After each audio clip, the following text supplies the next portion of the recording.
बिस्मिल्लाहिर्रहमानिर्रहीम। अस्सलामुअलैकुम dear students, कैसे हैं आप सब। उम्मीद करती हूँ आप सब खैरियत से होंगे। इजी केमिस्ट्री चैनल के साथ आज मैं आपकी खिदमत में हाज़िर हूँ।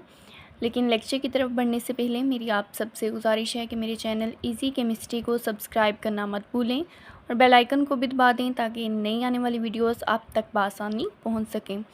तो चलिए स्टूडेंट, आज के लेक्चर का आगाज़ करते हैं। हमारे पास है जी 9th की केमिस्ट्री। ठीक है, 9th की केमिस्ट्री का हम लोगों ने जो पिछला टॉपिक पढ़ा था उसमें हम लोग उसकी एक्सरसाइज कर रहे थे। ठीक है, हमने MCQs देखे थे और हमने इसका क्वेश्चन नंबर 2 देखा था, क्वेश्चंस फॉर शॉर्ट आंसर्स। ठीक है, आज हम लोगों ने इसका क्वेश्चन नंबर 3 पढ़ना है। ठीक है, कंस्ट्रक्टेड रिस्पॉन्स क्वेश्चंस। ठीक है, तो अगर हम लोग इन क्वेश्चंस की बात करें, इन क्वेश्चंस में हमारे पास जो है सबसे पहला क्वेश्चन है कि how does a super critical state look like.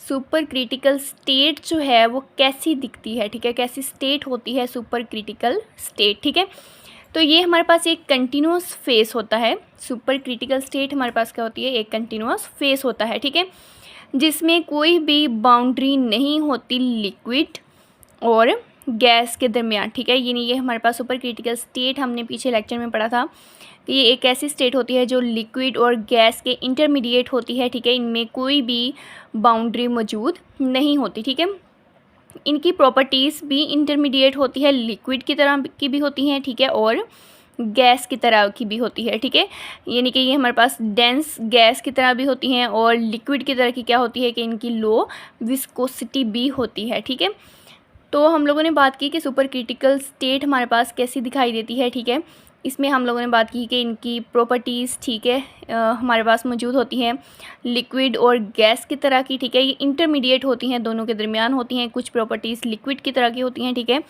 और कुछ प्रॉपर्टीज़ इनकी होती हैं गैस की तरह की। ठीक है, तो इसे हम लोग नाम देते हैं जी सुपर क्रिटिकल स्टेट का। ठीक है, सेकेंड हमारे पास क्वेश्चन है, in what way is plasma created in fluorescent tube. Fluorescent tube में प्लाज्मा कैसे क्रिएट होता है, कैसे बनाया जाता है। ठीक है, तो प्लाज्मा एक प्रोसेस के ज़रिए होता है जिसे हम लोग नाम देते हैं जी आयोनाइजेशन का। ठीक है, आयोनाइजेशन के ज़रिए हमारे पास क्या बनता है, प्लाज्मा बनता है। ठीक है, आयोनाइजेशन क्या होता है कि जिसमें हम लोग इलेक्ट्रॉन्स को रिमूव कर देते हैं गैस में से।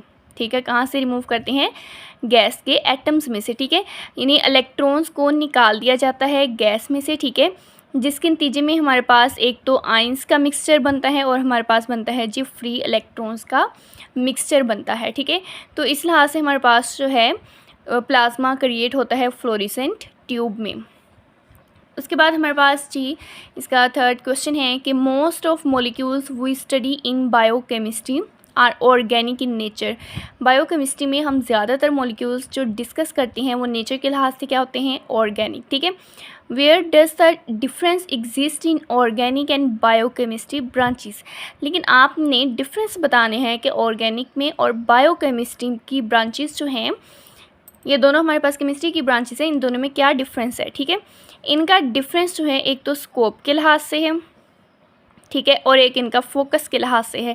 फोकस का मतलब है कि इनमें हम कौन सी चीज़ों को डील करते हैं। ठीक है, स्कोप मतलब उसके एप्लीकेशंस में आ जाता है कि दोनों ब्रांचेस के एप्लीकेशंस हमारे पास डिफरेंट है। ठीक है, और इनके फोकस भी डिफरेंट है। तो हम देखते हैं कि इन दोनों में डिफरेंस कौन सा आ सकता है। ठीक है, सबसे पहले हम ऑर्गेनिक की बात करते हैं जी और बायोकेमिस्ट्री की बात करते हैं। इनमें पहला डिफरेंस फोकस के लिहाज से है कि हम ऑर्गेनिक में डील करते हैं जितनी भी रिएक्शंस होती हैं, सिंथेसिस होती है। ठीक है, या प्रॉपर्टीज़ होती है कौन से मॉलिक्यूल्स की, कार्बन बेस्ड मॉलिक्यूल्स की, यानी ऐसे मॉलिक्यूल्स जिनमें कार्बन मौजूद होता है। ठीक है, हम उनकी सिंथेसिस, उनके रिएक्शंस और उनकी प्रॉपर्टीज़ का मुताला करते हैं। ठीक है, इसके अलावा हम इनकी फ़िज़िकल और केमिकल बिहेवियर का भी मुताला करते हैं। ठीक है, लेकिन बायोकेमिस्ट्री में हम केमिकल प्रोसेसेस देखते हैं। ठीक है, और जो ऑर्गेनिक मॉलिक्यूल्स लिविंग ऑर्गेनिजम्स के अंदर होते हैं, ठीक है, उनका भी मुताला किया जाता है। इसमें वर्ड बायो का मतलब लाइफ है। ठीक है,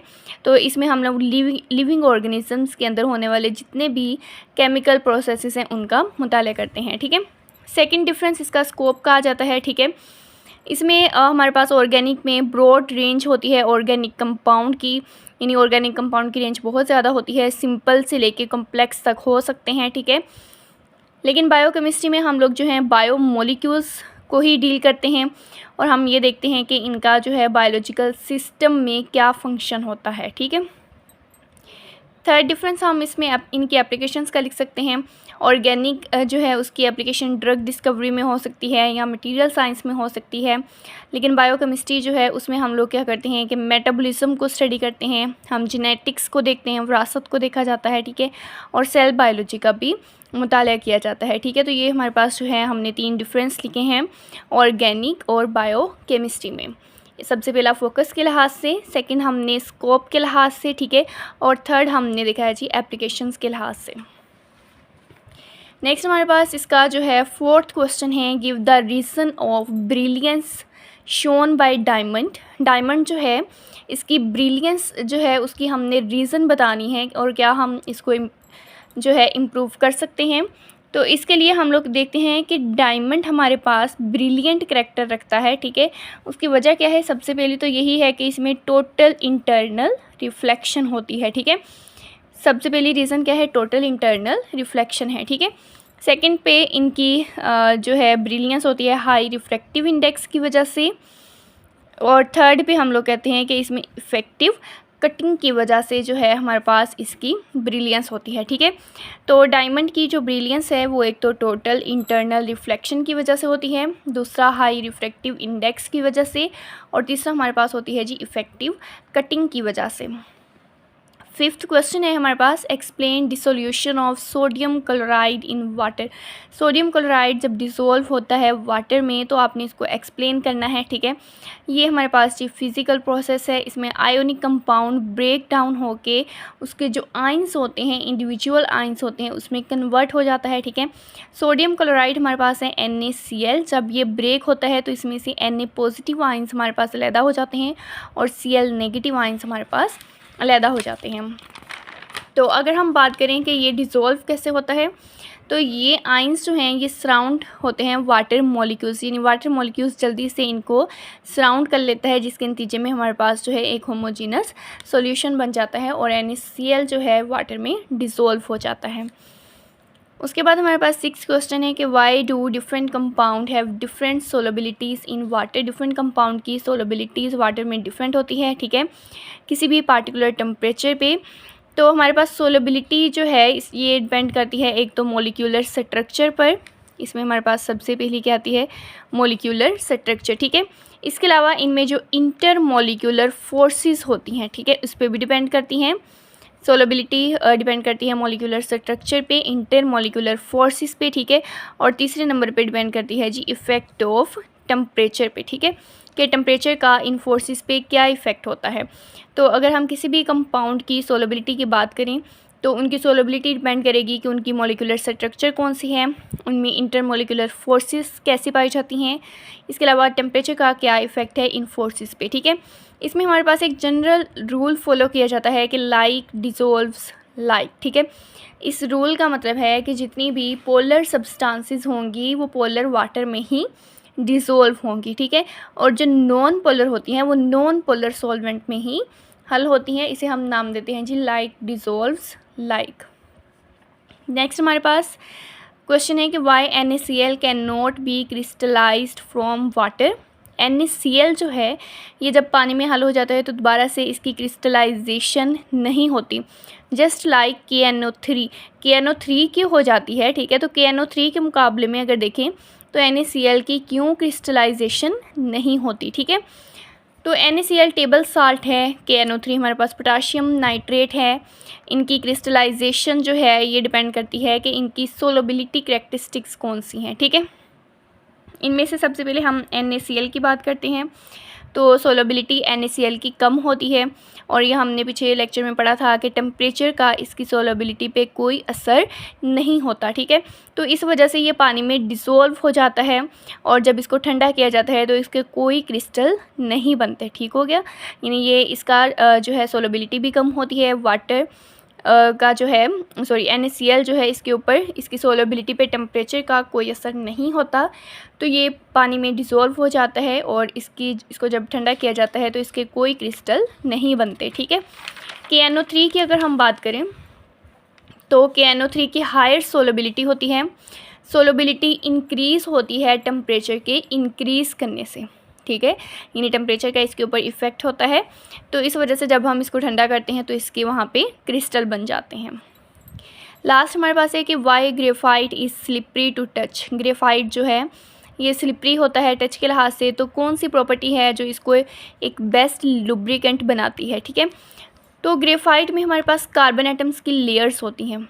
इस लेयर्स में हमारे पास ये वीकली बाउंडेड होती हैं, इनका स्ट्रॉन्ग बॉन्ड नहीं होता एक दूसरे के साथ, ठीक है। इस वजह से ये एक दूसरे के ऊपर क्या कर जाती हैं, स्लाइड कर जाती हैं, ठीक है। तो इस वजह से ग्रेफाइट हमारे पास सॉफ्ट और स्लिपरी मटेरियल होता है और यही प्रॉपर्टी उसको एक अच्छा लुब्रिकेंट बनाती है, ठीक हो गया। तो ये स्टूडेंट हमारे पास कुछ क्वेश्चंस थे, कंस्ट्रक्टेड रिस्पॉन्स क्वेश्चंस, ठीक है, जिनके हम लोगों ने जो है आंसर्स देखे हैं। नेक्स्ट हमारे पास आ जाता है डिस्क्रिप्टिव क्वेश्चंस। तो इसमें हमारे पास सबसे पहला है कि mention the name of branch of chemistry. आपने केमिस्ट्री की ब्रांच का नेम बताना है। In which you will study each of the following topics. ये कुछ टॉपिक्स हैं, आपने बताना है कि इनको हम केमिस्ट्री की कौन सी ब्रांच में डिस्कस करते हैं। सबसे पहला है जी रेट ऑफ रिएक्शन। तो रेट ऑफ रिएक्शन को हम फिज़िकल केमिस्ट्री में डील करते हैं, ठीक है। तो इसका आपने राइट कर देना है फिज़िकल केमिस्ट्री, ठीक है। Digestion of food in human body. Human body में जो खुराक की डाइजेशन होती है, तो ये हमने कहा था कि लिविंग ऑर्गेनिजम्स में होने वाले प्रोसेसेस का मुताला किया जाता है जी बायो केमिस्ट्री में, ठीक है। तो बी का आएगा बायो केमिस्ट्री। नेक्स्ट है प्रॉपर्टीज़ ऑफ प्लाज्मा। प्लाज्मा की प्रॉपर्टीज़ जो हैं, इनके केमिकल रिएक्शंस, ये सारी चीज़ें जो है ये हम लोग डील करते हैं फिज़िकल केमिस्ट्री में। सी का फिज़िकल केमिस्ट्री आएगा, ठीक है। नेक्स्ट है एकोसिस्टम। एकोसिस्टम हमारे पास आता है इन्वायरमेंटल केमिस्ट्री में, जिसमें हम लोग जो है अपने इन्वायरमेंट का मुताला करते हैं। Reaction taking place during fireworks में जो हमारे पास जो रिएक्शंस होते हैं उनका मुताला हम लोग करते हैं इनऑर्गेनिक केमिस्ट्री में। ई का आएगा हमारे पास इनऑर्गेनिक केमिस्ट्री, ठीक है। और measurement of absorption of wavelength. हम लोग मेजरमेंट करते हैं वेवलेंथ की एब्जॉर्प्शन की with the help of ultraviolet spectrometer, ठीक है। अल्ट्रावायलेट स्पेक्ट्रोमीटर के ज़रिए ये हम कौन सी ब्रांच में स्टडी करते हैं, ये हम करते हैं एनालिटिकल केमिस्ट्री के अंदर। उसके बाद है जी what are allotropic forms. Explain the allotropic forms of carbon and sulphur. How does coal differ from diamond. तो ये क्वेश्चन जो है क्वेश्चन नंबर 2 है हमारे पास। ये हमने पीछे जो है वो इसके लेक्चर देखे हुए हैं। ये हमारे पास आएगा पेज नंबर 8 पे है, ठीक है। टॉपिक है 1.4। तो क्वेश्चन नंबर 2 में हमारे पास ये आना है, ठीक है। और ये हम लोगों ने जो है पूरा राइट करना है, ठीक है। ये हम पहले लेक्चर देख चुके हैं, तो अगर आपने लेक्चर देखना हो तो आप मेरी पिछली वीडियोस जो हैं वो देख सकते हैं। नेक्स्ट हमारे पास है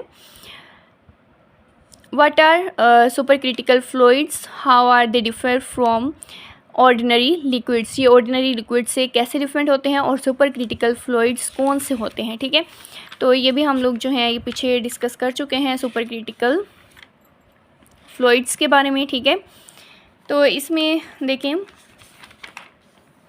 हाँ जी, ये हमारे पास है जी पेज नंबर 5 है, ठीक है। पेज नंबर 5 में हमारे पास जो यहाँ पे सुपर क्रिटिकल फ्लूइड्स के बारे में हम लोगों ने पढ़ा था, ठीक है। तो ये हमारे पास जो है ये हम लोग लिखेंगे अपने क्वेश्चन नंबर 3 के अंदर।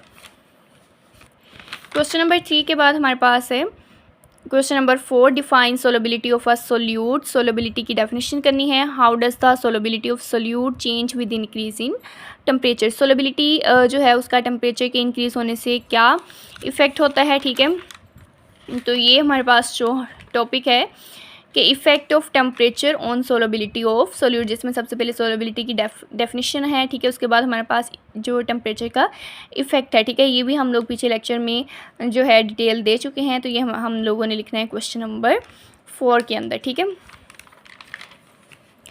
नेक्स्ट हमारे पास है question number 5, what type of movements are present in gaseous and liquid molecules. तो गैसियस में और लिक्विड मॉलिक्यूल्स में कौन सी मूवमेंट्स होती हैं। तो इनमें हमारे पास होती है वाइब्रेशनल, रोटेशनल, ठीक है, और ट्रांसलेशनल मोशन होती है। ये 3 मोशंस हमारे पास होती हैं।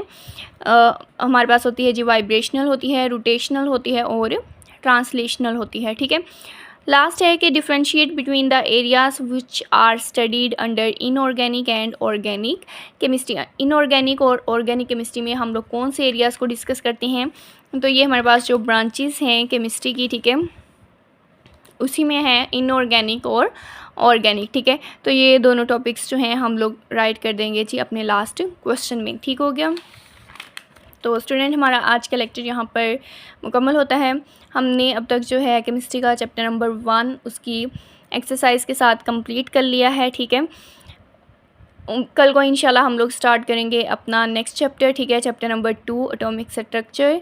कल को इंशाल्लाह हम लोग हाज़िर होंगे एक नई लेक्चर के साथ। वीडियो पसंद आई हो तो इसको लाइक करना और चैनल को सब्सक्राइब करना मत भूलिएगा, और इसको नेक्स्ट अपने फ्रेंड्स के साथ भी शेयर कर दें। तब तक के लिए हमें इजाज़त दीजिए। अल्लाह हाफ़िज़।